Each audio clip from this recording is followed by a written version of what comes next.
வணக்கம். டி முகதீன் ஆசிப் 3ஆம் ஆண்டு பிகாம் சிஏ. இன்றைய செய்திகள். ஏப்ரல் மாதத்துக்குள் யுபிஐ மூலம் பிஎஃப் பணம் எடுக்கும் வசதி அறிமுகம். தொழிலாளர்கள் வருங்கால வைப்பு நிதி சந்தாதாரர்கள் தங்கள் கணக்கில் உள்ள பணத்தை வரும் ஏப்ரல் மாதத்துக்குள் யுபிஐ மூலம் தங்களது வங்கி கணக்குக்கு மாற்றிக்கொள்ள முடியும் என தகவல் தெரிவிக்கின்றனர்.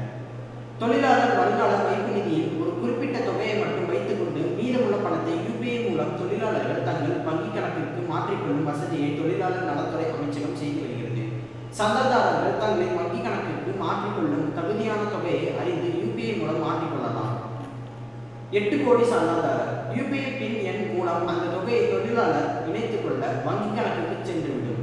இந்த வசதியில் உள்ள மென்பொருள் பிரச்சனைகளை சரி செய்யும் பணியில் இபிஎஃப்ஓ ஈடுபட்டுள்ளது. வரும் ஏப்ரல் மாதத்துக்குள் இந்த திட்டம் அமலாகும் எனவும் இதன் மூலம் சுமார் 8 கோடி சந்தாதாரர்கள் பயனடைவர் எனவும் கூறப்படுகிறது. நன்றி.